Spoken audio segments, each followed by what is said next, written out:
এই জাহান্নাম কিন্তু সহজ জায়গা নয়, বরং জাহান্নাম হচ্ছে একটা ভয়ঙ্কর স্থান। কাল কিয়ামতের ময়দানে হাশরবাসীরা জাহান্নামের ভয়ঙ্কর গর্জন শুনতে পাবে।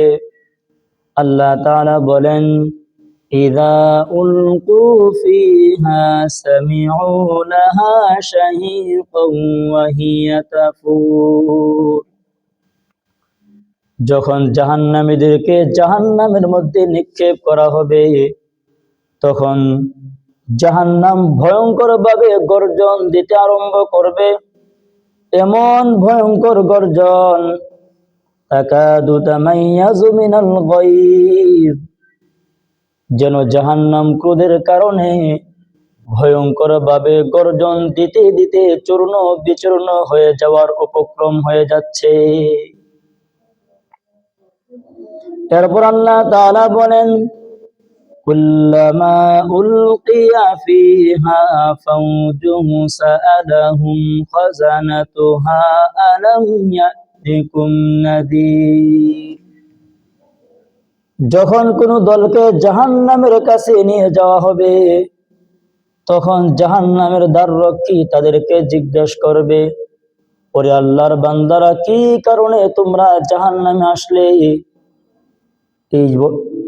এই ভয়ঙ্কর জাহান্নামের আযাবের ব্যাপারে কেউ কি তোমাদেরকে সতর্ক করে নাই? কোন আল্লাহর বান্দা কি তোমাদের কাছে এই জাহান্নামের কঠিন আযাবের ব্যাপারে সতর্ক বার্তা পৌঁছে নাই? আল্লাহর রাসূলের সতর্ক বার্তা কি তোমাদের কাছে পৌঁছে নাই? কেউ কি কোরআন হাদিস থেকে তোমাদেরকে এই কঠিন আযাবের ব্যাপারে সতর্ক করে নাই? সেদিন জাহান্নামীরা বলবে, ক্বালু বালা ক্বাদ জাআনা নাযীর। হ্যাঁ, অবশ্যই আমাদের কাছে অনেক সতর্ককারীরা এসেছিল। তারা আমাদেরকে কোরআন হাদিস থেকে এই কঠিন আযাবের ব্যাপারে সতর্ক করেছিল। কিন্তু দুঃখের বিষয় হচ্ছে, ফাকাযযাবনা ওয়া কুলনা মা নাযালাল্লাহু মিন শাই। সেদিন জাহান্নামীরা দুঃখ প্রকাশ করে বলবে, আমরা নিজেরা কোরআন পড়তাম না, হাদিস পড়তাম না, নিজেরা কোরআন বুঝতাম না, হাদিস বুঝতাম না, কিন্তু যখন উলামায়ে কেরাম আমাদের সামনে কোরআন থেকে হাদিস থেকে একের পর এক রেফারেন্স দিয়ে এই জাহান্নামের ব্যাপারে আমাদেরকে সতর্ক করত, তখন আমরা তাদেরকে মিথ্যা প্রতিপন্ন করতাম আর বলতাম আল্লাহ তাআলা এমন কোনো কিছু অবতীর্ণ করে নাই। সেই দিন জাহান্নামীরা ব্যাপকভাবে আফসোস করবে, আক্ষেপ করবে আর বলবে, ওয়াকালু লাউ কুন্না নাসমাউ আও নাকিলু মা কুন্না ফি আসহাবিস সাঈর। সেই দিন জাহান্নামীরা বলবে, হায় যদি আমরা কোরআনের কথাগুলো শুনতাম, কোরআনকে বুঝতাম, যদি আমরা আলেমের বিপক্ষে না গিয়ে আলেমের পক্ষে থেকে যদি আমরা আল্লাহর কোরআনের কথাগুলো শুনতাম, আল্লাহর কোরআনকে অনুধাবন করার চেষ্টা করতাম, মানার চেষ্টা করতাম, মা কুন্না ফি আসহাবিস সাঈর, তাহলে আজ আমাদেরকে জাহান্নামের অধিবাসী হওয়া লাগতো না। মুহতারাম হাজিরিন, জাহান্নামীরা যখন নিজেদের চোখে জাহান্নাম দেখতে পাবে, যখন নিজের কানে জাহান্নামের গর্জন শুনতে পাবে, তখন জাহান্নামীরা আল্লাহ তাআলাকে ডাক দিয়ে বলবেন, রব্বানা আবসারনা ওয়া সামি'না ফারজি'না না'মাল সালিহান ইন্না মুকিনুন। জাহান্নামীরা বলবে, ওগো আমাদের রব, আলেমরা তো আমাদেরকে কোরআন থেকে হাদিস থেকে এই জাহান্নামের ব্যাপারে সতর্ক করত, কিন্তু দুনিয়াতে আমরা এই জাহান্নামকে স্বচক্ষে না দেখার কারণে, নিজেদের কানে জাহান্নামের গর্জন না শোনার কারণে আমরা দুনিয়াতে থাকাকালীন এই জাহান্নামের ব্যাপারে সতর্ক বাণীকে বিশ্বাস করতাম না। ওগো আল্লাহ, এখন তো আমরা নিজেদের চোখে জাহান্নাম দেখলাম, নিজেদের কানে জাহান্নামের ভয়ঙ্কর গর্জন শুনতে পেলাম, এখন আমাদের বিশ্বাস হয়ে গেছে।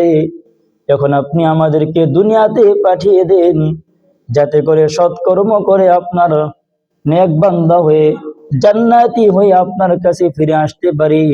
এই জন্য আপনি আমাদেরকে দুনিয়াতে পাঠিয়ে দিন। মুহতারাম হাজিরিন, সেই দিন তারা দুনিয়াতে আসতে চাইলো, আসতে পারবে না, কারণ আল্লাহ সুবহানাহু ওয়া তাআলা হাসর ময়দানে যাদেরকে উপস্থিত করবেন, সেই দিন তাদের কাছ থেকে কোনো অজুহাত গ্রহণ করবেন না এবং তাদের কোনো আরজিও কবুল করবেন না। এজন্য আল্লাহ সুবহানাহু ওয়া তাআলা বলে দিয়েছেন, ইয়াউমা লা ইয়ানফাউ মা'যিরাতুহুম ওয়া লা হুম ইউসতা'তাবুন। কিয়ামতের ময়দানে, হাসরের দিন আল্লাহ তাআলা কোন জাহান্নামীদের কোনো অজুহাত গ্রহণ করবেন না। জাহান্নামীরা কি কারণে জাহান্নামে গেল, তার মধ্যে কি অজুহাত রয়েছে, আল্লাহ তাআলা সেই অজুহাত গুলোকে গ্রহণ করবেন না। আল্লাহ তাআলার কাছে জাহান্নামীদের কোনো অজুহাত গ্রহণযোগ্য হবে না। আবার তারা যদি কোনো আরজি পেশ করে, সেটাও আল্লাহ তার কাছে ধর্তব্য হবে না। জাহান্নামীরা যদি জাহান্নাম থেকে মুক্তি পেতে চায়, জাহান্নামীরা যদি দুনিয়াতে আবারও ফিরে আসতে চায়, এভাবে তারা যে কোনো আরজি পেশ করুক না কেন, আল্লাহ বলেন ওয়ালা হুম ইউসতা'তাবুন, সেই দিন তাদের কাছ থেকে কোনো অজুহাত, সেই দিন তাদের কাছ থেকে কোনো আরজি কবুল করা হবে না। এজন্য মুহতারাম হাজিরিন, যদি আমরা জাহান্নাম থেকে বাঁচতে চাই, তাহলে আমাদেরকে এখনই সতর্ক হতে হবে। এই জাহান্নাম কিন্তু সহজ জায়গা নয়। জাহান্নাম এমন একটা ভয়ঙ্কর স্থান, মানুষ জাহান্নামের আযাব সহ্য করতে না পেরে বারবার মৃত্যুর তামান্না করবে, কিন্তু সেই দিন তাদের কাছে মৃত্যু ধরা দিবে না। এই পৃথিবীতে মানুষ যতই দুঃখ কষ্ট হতাশার মধ্যে পড়ে যাক না কেন, কোন মানুষ যতই বড় রোগ আক্রান্ত হোক না কেন, যতই বড় রোগে আক্রান্ত হোক, রোগে যদি আক্রান্ত হয়ে জরাজীর্ণ হয়ে যায়, ক্লান্ত হয়ে যায়, একদিন জরাজীর্ণ হয়ে ক্লান্ত হয়ে ওই ব্যক্তির মৃত্যু হয়ে যায়। কিন্তু হাসরের ময়দান জাহান্নামীদের অবস্থা এমন হবে, সেই দিন জাহান্নামীরা জাহান্নামের মধ্যে মরবেও না, বাঁচবেও না। এজন্য আল্লাহ তাআলা বলে দিয়েছেন, সুম্মা লা ইয়ামুতু ফিহা ওয়া লা ইয়াহইয়া। জাহান্নামীদের অবস্থা এমন হবে, সেখানে জাহান্নামীরা বাঁচবেও না, মরবেও না, এমন এক দূর অবস্থার মধ্যে জাহান্নামীরা থাকবে। মুহতারাম হাজিরিন, জাহান্নামীদেরকে এমন ভয়ঙ্কর আযাবের মধ্যে গ্রেফতার করা হবে, এমন প্রচন্ড আযাব তাদেরকে দেওয়া হবে, জাহান্নামীরা জাহান্নামের আযাব সহ্য করতে না পেরে মৃত্যুর তামান্না করবে। তারা মালিক নামক ফেরেশতাকে ডাক দেয়া বলবে, ওয়ানাদাউ ইয়া মালিকু লিয়াকদি আলাইনা রাব্বুক ক্বালা ইন্নাকুম মাকিসুন। তারা জাহান্নামের প্রধান ফেরেশতা মালিককে ডাক দিয়ে বলবে, ও মালিক, তুমি তোমার রব আল্লাহকে ডাক দিয়ে বলো, তিনি যেন আমাদের ব্যাপারে ফয়সালা করে দেন, অর্থাৎ তিনি যেন আমাদেরকে মৃত্যু দিয়ে দেন। জাহান্নামীরা মনে করবে, যেভাবে দুনিয়াতে মানুষ মৃত্যু বরণ করার কারণে দুনিয়ার সমস্ত জায়জামেলা থেকে মুক্তি পেয়ে যায়, সেইভাবে যদি তারা আখিরাতে মৃত্যুবরণ করে তাহলে পরকালের সমস্ত জায় ঝামেলা থেকে মুক্তি পেয়ে যাবে। এই জন্য জাহান্নামীরা জাহান্নামের আযাব থেকে মুক্তি পাওয়ার জন্য মৃত্যুর তামান্না করবে। মালিক নামক ফেরেশতাকে বলবে, তুমি আল্লাহকে বলো যেন আল্লাহ আমাদেরকে মৃত্যু দিয়ে দেয়। তখন মালিক নামক ফেরেশতা বলবে, আরে হতভাগার দল, আল্লাহ তোমাদের ব্যাপারে কি ফয়সালা করবে? আল্লাহ তো তোমাদের ব্যাপারে ফয়সালা করেই দিয়েছেন। ক্বালা ইন্নাকুম মাকিসুন, সারা জীবন তোমাদেরকে এই জাহান্নামের মধ্যে অবস্থান করতে হবে।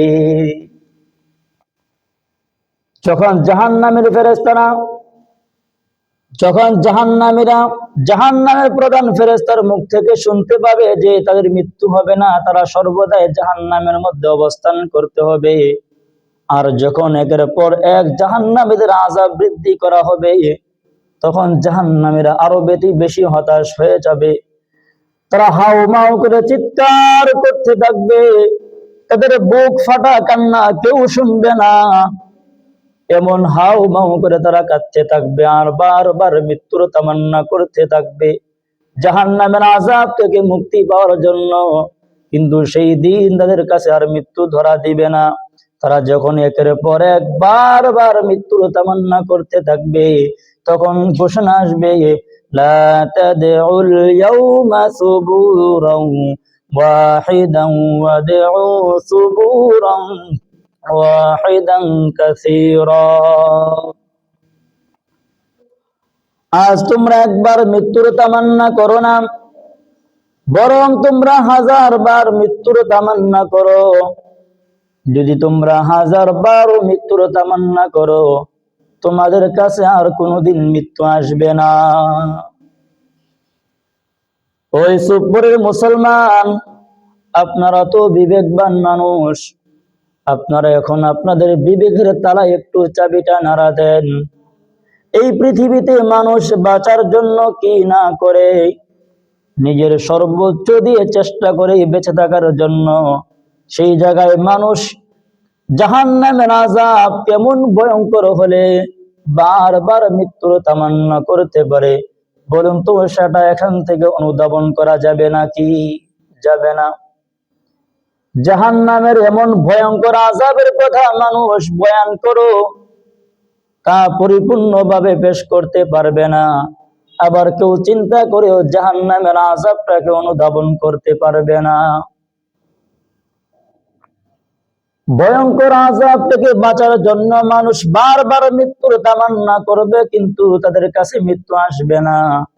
এজন্য এই ভয়ঙ্কর আযাব থেকে যদি আমরা মুক্তি পেতে চাই, তাহলে এই জাহান্নাম থেকে বাঁচার জন্য আল্লাহ এবং আল্লাহর রাসূল সাল্লাল্লাহু আলাইহি ওয়াসাল্লাম আমাদেরকে যেই দিক নির্দেশনা দিয়েছেন, নিষেধ মানার দরকার আছে না নাই?